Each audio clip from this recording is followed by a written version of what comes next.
안녕하세요, 로비입니다. 게임 좋아하시는 분들은 공감하시겠지만 당연히 책 읽을 시간 같은 건 없습니다. 그런데 제가 최근 반년간 책을 바짝 읽기 시작해서 이대로라면 올해는 100권까지 읽을 수 있을 것 같아요. 여러분들과 방법을 공유해 볼게요. 첫 번째, 책을 읽을 기회 기다리기. 작년 가을에 책을 한 권 샀습니다. 무라카미 하루키의 신작 발매 소식을 들었을 때 그냥 왠지 그 책이 꼭 가지고 싶었어요. 독서가 하고 싶어와는 조금 다른 느낌이었습니다. 그런 마음에 성수동 팝업도 갔었고요. 이 작가의 소설이 청춘인 시절 제게 아주 큰 의미가 있었기 때문입니다. 사실 지금은 잘 모르겠습니다. 그게 제가 독서를 다시 시작한 계기였어요. 그런 일도 없고 필요성도 당장 없다면 그냥 생각만 하고 기다리는 것도 방법입니다. 독서가 하고 싶다는 마음을 가지고 기다리다 보면 기회가 생길 겁니다. 두 번째, 이북 리더기 구매하기. 종이책이 멋있다고 생각했지만 둘 곳이 없어서 전자책을 구매했습니다. 돈 차이 거의 안 나요. 서울 땅값 생각해보시면 종이책은 그 부피만으로도 엄청난 사치입니다. 그런데 핸드폰이나 PC로 읽을 수는 없어요. 전자잉크와 발광 다이오드 구조, 백라이트의 차이로 핸드폰이 눈이 더 아프고 피로하다, 뭐 그런 과학적인 이유를 떠나서도 핸드폰은 개인 컴퓨터나 마찬가지라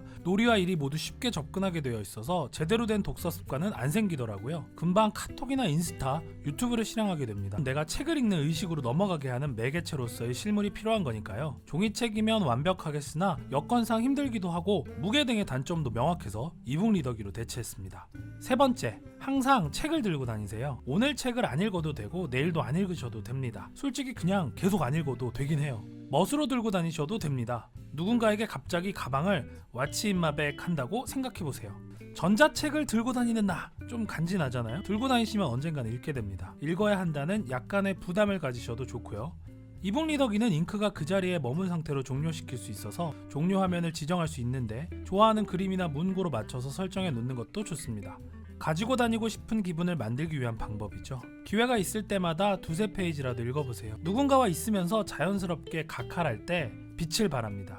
너 무슨 책 읽어? 이러면서 대화의 물꼬가 트이기도 합니다. 대부분 각할에 자연스럽게 책을 읽는 사람 좋게 봅니다. 네 번째, 가벼운 비문학 정보성 도서를 읽어보세요. 명작, 베스트셀러, 모두가 추천하는 어려운 책은 당장은 치워두시고요.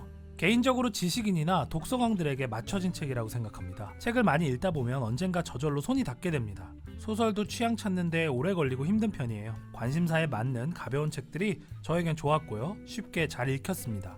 저는 일상 간편식에 대한 블로그처럼 만화사파를 넣은 요리책과 해외 잡지에서 부록으로 출판 번역된 한국 여행 가이드북이 너무 잘 읽혔어요. 그런 책들은 읽는 속도도 급할 게 없고 섹션이 확실하게 나뉘어져 있어서 앞의 내용이 숙지될 필요도 마음의 부담도 없었습니다. 적게는 2페이지에서 많아도 10페이지 정도면 한 부분이 완결성 있게 마무리가 되는 것도 좋았고요. 물론 선행돼야 할 것들이 있어요. 좋아하는 걸 찾는 노력입니다. 그건 누가 대신해줄 수 없는 일이지만 그것만 돌파하시면 됩니다.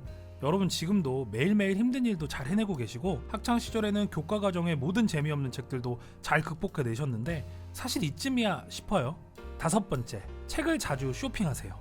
핸드폰에 이북 도서 앱을 깔고 마치 옷 쇼핑몰 구경하듯이 도서 쇼핑을 조금만 시간 내서 해보세요. 돈 쓰는 건 진짜 뭐든 재밌습니다. 책 읽는 것보다 책 쇼핑하는 게 훨씬 더 쉬워요. 물론 성공적인 쇼핑을 한다는 전제하에 의미가 있는 거지만요, 시간 내실 가치가 있습니다.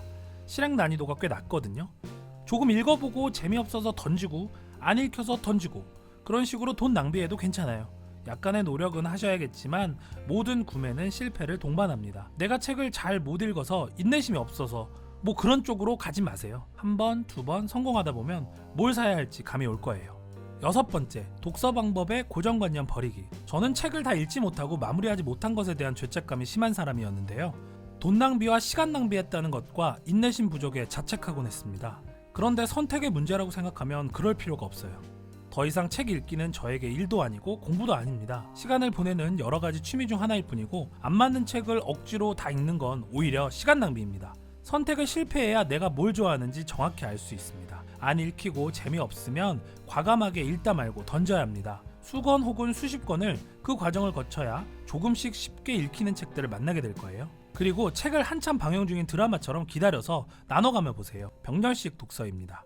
여러 권을 서로 다른 속도로 읽어보세요. 그래도 챕터 단위 정도는 지키는 게 좋습니다. 자칫 흐름을 놓쳐서 내용 파악이 어려워질 수 있거든요. 그래가지고 집중이 되겠냐고 하시겠지만 집중은 덜 될지언정 잘 읽힙니다.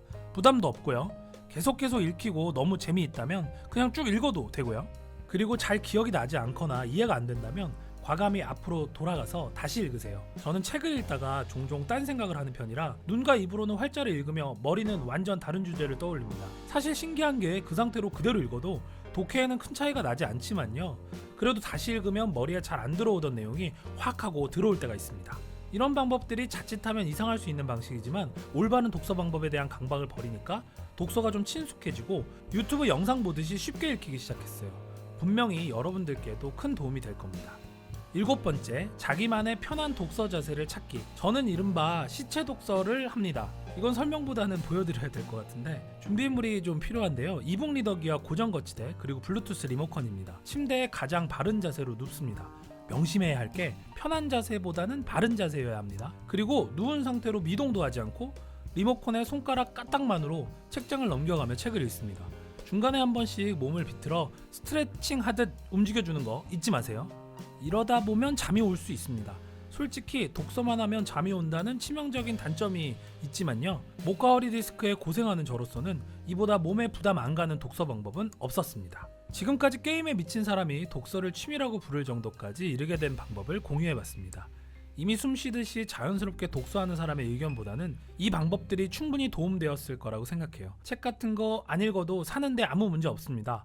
그렇지만 책 읽는 건 의외로 삶을 살아가는데 아주 도움이 되고요. 인생을 즐기는 데에도 확실한 좋은 취미입니다. 그렇다고 유튜브 보는 건 안 좋으니까 이제 그만 봐야지 하면서 구독도 좋아요도 안 누르고 그렇게 야박하게 그러지 마시고요. 다시 한번 좋아요, 구독, 알림 설정 부탁드립니다.